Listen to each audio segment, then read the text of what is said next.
Assalamualaikum warahmatullahi wabarakatuh. The Honorable Lecturer Mr. Muhammad Muhsin Arumawan.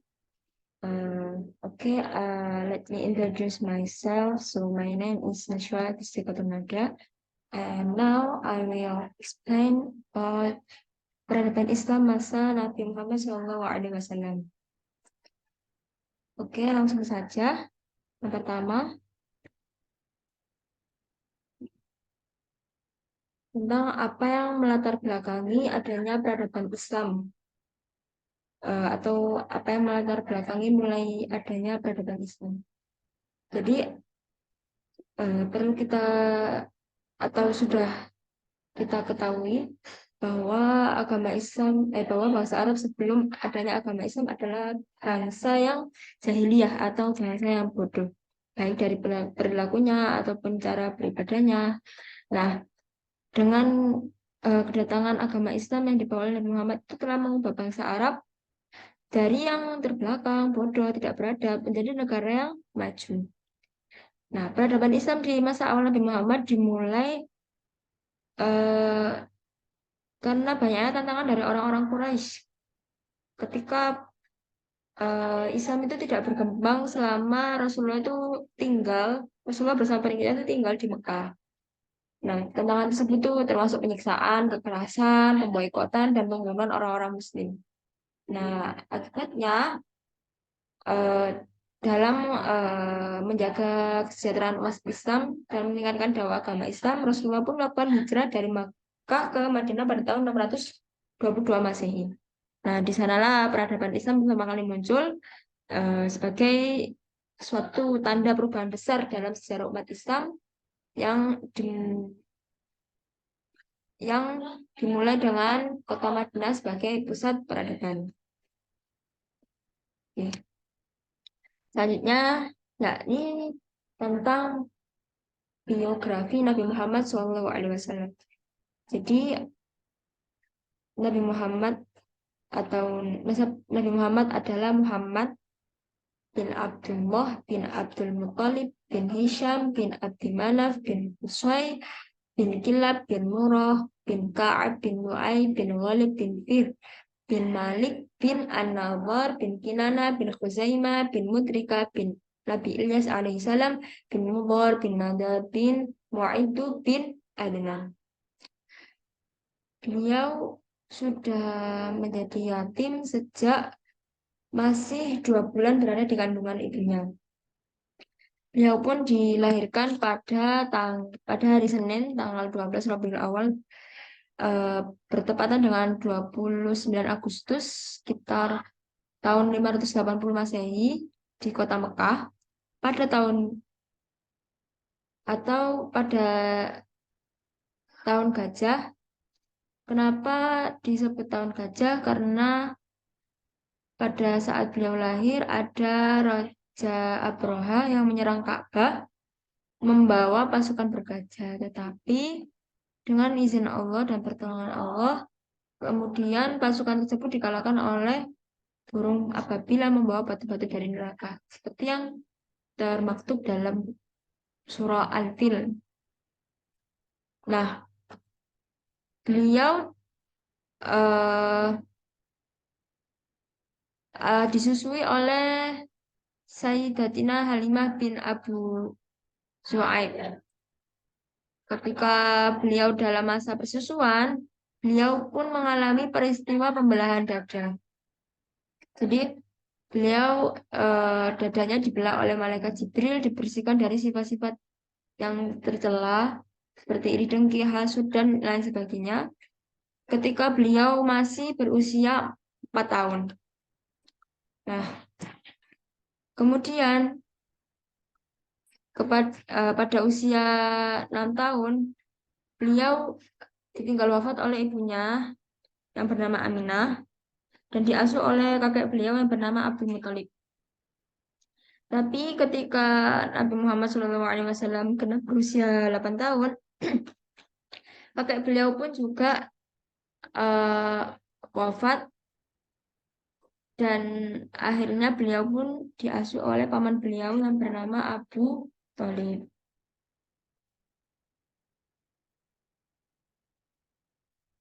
Oke, selanjutnya yaitu metode dakwah. Jadi metode dakwah di sini ada dua periode, yakni periode Makkah dan periode Madinah. Yang pertama periode Makkah berlangsung pada tahun 601 hingga 622 Masehi. Jadi eh, pada periode Makkah ini Nabi itu masih awalnya berdakwah secara sembunyi-sembunyi kepada kerabat dekatnya, guna menghindari tindakan buruk dari orang-orang Quraisy yang fanatik dengan keyakinannya. Dan dengan dakwah beliau secara sembunyi-sembunyi tersebut, ada beberapa orang yang pertama kali masuk Islam atau disebut dengan As-Sabiqun Al-Awwalun. Ya, yaitu ada Khadijah bin Khuwailid yang merupakan istri Rasulullah SAW. Terus ada Ali bin Abi Thalib, ada Zaid bin Haritha, ada Abu Bakar bin Abi Quhafah, terus ada Utsman bin Affan, terus ada Zubair bin Awam, terus ada Abdurrahman bin Auf, dan ada Sa'ad bin Abi Waqqas. Nah, mereka itu ke kalau mereka itu ingin beribadah atau ingin bertemu dengan Nabi secara rahasia, mereka pergi ke lorong-lorong Mekah secara bersembunyi dari orang-orang Quraisy untuk mendengarkan dakwah atau menerima dakwah dari Nabi. Nah, setelah dakwah sembunyi-sembunyi tersebut sudah mulai banyak pengikutnya, yaitu 30 lelaki dan wanita, lebih dari itu kayaknya. Nah, Nabi itu memindahkan tempat dari lorong-lorong Mekah tersebut ke salah satu seorang dari salah satu rumah dari seorang dari mereka, yaitu rumah Al-Arqam bin Abi Al-Arqam. Nah, yang kedua yaitu dakwah secara terang-terangan. Jadi, kenapa Nabi berdakwah secara terang-terangan? Karena adanya surah Al-Hijr ayat 94 yang diturunkan oleh Allah yang berbunyi A'udzu billahi minasyaitonir rajim. Bismillahirrahmanirrahim. Fasda' bima tu'mar wa a'rid 'anil jahilin. Yang artinya, maka sampaikanlah olehmu secara terang-terangan segala apa yang diperintahkan kepadamu dan berpalinglah dari orang-orang yang musyrik. Jadi mulai karena turunnya surat itu, Nabi itu mulai berdakwah secara terang-terangan. Nah, adapun tahap-tahap dakwah Nabi secara terang-terangan yaitu yang pertama mengundang kerabat keturunan Bani Hashim untuk menghadiri jamuan makan dan mengajak mereka agar masuk Islam. Walaupun dari pertemuan tersebut itu belum banyak yang memeluk agama Islam, tetapi ada 3 kerabat dari Bani Hashim yang sudah masuk Islam.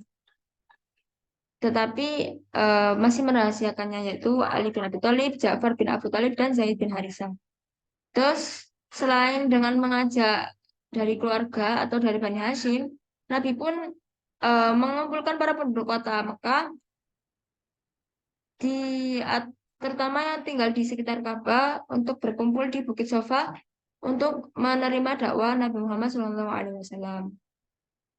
Nah, pada periode ini pun banyak kaum atau ada kaum kafir Quraisy yang terang-terangan, mulai terang-terangan untuk menyatakan bahwa mereka memeluk agama Islam, seperti Hamzah bin Abdul Muthalib yang merupakan paman Nabi Muhammad SAW, dan yang kedua yaitu Umar bin Khattab. Yang kedua yaitu periode Madinah. Periode Madinah berlangsung pada tahun 622 hingga 632 Masehi. Periode Madinah dimulai ketika Nabi Muhammad SAW itu hijrah dari Makkah ke Madinah, karena penduduk Madinah ini sangat menjunjung tinggi keadilan, demokrasi, kesetaraan. Jadi Nabi itu kayak diterima dengan baik gitu loh di Madinah. Akhirnya Nabi pun rancangkan strategi dakwah, yaitu yang pertama membina masyarakat Islam atau membuat pertalian saudara antara kaum muhajirin, atau kata lain masyarakat Islam yang hijrah ke Madinah dan masyarakat Ansor yang merupakan penduduk asli kota Madinah. Terus Nabi pun mulai meletakkan dasar-dasar politik, ekonomi, dan sosial dengan guna mewujudkan negara yang baldatun thayyibatun warabun ghafurun. Sehingga Madinah pun disebut dengan Madinatul Munawwarah. Karena sebelumnya nama kota Madinah itu Yasrib. Nah, oleh Nabi itu dirubah menjadi uh, Madinatul Munawwarah. Nah, kemudian pada tahun 628 Masehi, karena dakwah Nabi di Madinah itu sangat diterima dan agama Islam itu mulai meluas secara pesat ya. Jadi hal itu tuh menimbulkan kekhawatiran kaum kafir Quraisy. Jadi kaum kafir Quraisy pun akhirnya mengadakan perjanjian dengan kaum Muslim pada tahun 628 Masehi itu disebut dengan perjanjian Hudaybiyah. Tetapi pada tahun 630 Masehi karena ada eh, pelanggaran dari kaum kafir Quraisy yang ingin menyerang kaum Muslim, akhirnya Nabi pun juga memerintahkan pasukan Muslim dari Madinah untuk menyerang kota Mekah atau disebut dengan peristiwa Fathu Mekah. Nah, pada setelah peristiwa Fathu Mekah pun Nabi wafat pada tahun 632 Masehi. Selanjutnya yaitu sistem pemerintahan masa Nabi Muhammad SAW. Jadi dalam menjalankan pemerintahan Islam, Rasulullah SAW menggunakan sistem secara terpusat dengan seorang kepala negara yaitu Nabi Muhammad SAW dengan pedoman institusi yang dipakai yakni Al-Quran dan hadis atau qaul Nabi itu sendiri. Jadi kan dulu itu belum ada kayak khalifah apa. Jadi semua itu yang memimpin juga Nabi, terus yang apa namanya yang menjadi pedoman juga Al-Quran dan Sunnah Nabi. Jadi eh, Nabi pun juga mulai membangun peradaban Islam itu di kota Mekah dengan eh, mempersatukan antara kaum muhajirin dan kaum ansor itu tadi. Nah, yang selanjutnya, nah ini strategi politik pada masa Nabi Muhammad SAW. Yang pertama yaitu membangun infrastruktur negara dengan masjid sebagai simbol dan perangkat utamanya. Jadi ketika Nabi Muhammad SAW itu baru tiba di Madinah, mereka itu Nabi Muhammad itu menyatukan suku Aus dan suku Khazraj yang baru saja berdamai. Nah, pembangunan masjid pada awal kepemimpinan Nabi Muhammad SAW ini tidak difungsikan hanya sebagai ruang ibadah, namun juga sebagai ruang publik untuk memecahkan berbagai persoalan-persoalan negara. Nah, yang kedua yaitu ya mempersatukan atau mempersaudarakan kaum Muhajirin dan Ansor. Jadi eh,